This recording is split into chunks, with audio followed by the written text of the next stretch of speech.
A hostel is a form of low-cost, short-term lodging, where guests share a multi-bed dormitory with a number of other people. Often the beds are in the form of bunk beds, and the rooms are meant to fit as many people as possible so as to create for a cheaper alternative to hotels and Airbnbs. These rooms can be single or mixed gender, and they can have private or shared bathrooms. Hostels are a common go-to for solo travelers who aren't looking to spend a lot of money on a hotel, or for people who only really plan on using the place to sleep and not really hang out. The 3 stories you're about to hear were recounted by solo travelers who stayed in hostels and had not so great experiences with the people they were sharing their rooms with. That's why I get my own room. Period. I was for a while talking to this French girl that I matched on some dating app after my breakup. We were texting for a while, then started calling and FaceTiming each other almost every night. We connected really well, but she came from a strict family who she still lived with. So when the idea of me visiting her came up, she made it clear she wouldn't be able to host me. And when I asked if she'd want to share a hotel room together, she said not the first couple nights after we met, just because her parents would have a freak out. So since I was only 23 and my pockets weren't stuffed, I booked a stay at a hostel not far from her in Paris. I downloaded a couple movies to watch on the 7-hour flight since I already knew I wouldn't be able to sleep. I never can on flights. And I was right. I tried sleeping but didn't even get close. So by the time I landed and then Ubered to the hostel, I was running on 0 hours of sleep within the past 24 hours. I was exhausted. Due to the 6-hour time difference, it was also like 3 in the morning, so at least that meant I could just go crash in the bed in the hostel and I wouldn't be jet lagged the next day. I arrived to the hostel, which admittedly wasn't the nicest place ever. It was small. There was a certain odor to the lobby, and the front desk worker wasn't too enthusiastic about his job. But it was 3 a.m. after all, so I had to cut him some slack. I walked to the room I'd be staying in, and there were 6 beds, 5 of them empty, but one had a guy sitting on it. He was on his laptop, typing away at something. He looked up at me, then back down on his laptop. I said, "Hey," but he didn't respond back. He seemed invested in what he was doing, so I just laid down in one of the empty beds. But the light to the room was still on. I asked him if it was okay that I shut off the light. Then he looked at me with a blank expression but didn't say anything. I repeated what I said, assuming he didn't hear me, and he nodded his head with this weird smile. So I got up and turned off the lights to the room. I passed out pretty quickly due to my lack of sleep, but surprisingly, I woke up a couple hours later. The room was still dark, but I didn't know for sure what woke me up. I rolled over to my side and looked around the room. It was almost pitch black, but I could see that all the beds were empty. All of them. Where was the other guy that was there earlier? The 2 bunk beds next to me were empty, top and bottom, but I knew something had to have woken me up. I looked on my phone, and it was 5 in the morning. I needed sleep, so I said screw it. He probably left, and maybe a sound from out in the hall woke me up. I lay back down on my side and closed my eyes. The mild traffic noises from outside was all that I heard. Then the bed shook a bit, and I heard a little crack of the metal frame, accompanied with this freakish breathing sound. I looked up in horror, and on top of me, I saw a head peering over the edge of the top bunk, looking into the bottom bunk at me.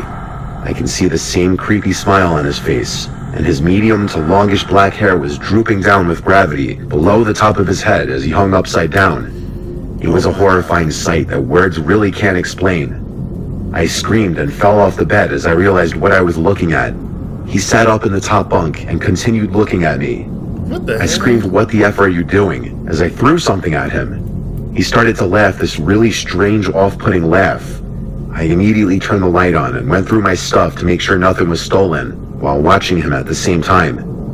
I then heard a click of a phone camera and looked at him as he was holding his phone up to me, clearly having just taken a picture of me. What is wrong with you? He was still laughing while looking at me. Something was wrong with this man. I didn't know if he had some screws loose mentally, or if he was doing this with bad intentions. I zipped up my bag and went to the front desk and requested a different room immediately, one of the single private rooms. After explaining why and trying to get a reduced rate, he wouldn't budge, but he said he'd check on the room with the guest that I was just in. I didn't call the police because I didn't know if any laws were broken, but I sure as hell left a review of the hostel. The rest of my trip there was good. I had a good time with the girl I was seeing. But every time I returned to the hostel, I was scared I'd run into that guy. I don't like how a picture of me is on that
Mia and her boyfriend joked about me being sure I don't have it on me. I told them I absolutely do not. I looked around for anyone who might have my phone, but what would I even look for? I put my phone into lost mode now that I knew someone had it.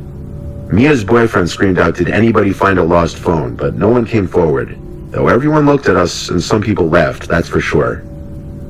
We tried calling my phone a bunch of times, and though it would ring, no one picked up. I went back to the hostel when it was dark out to change clothes.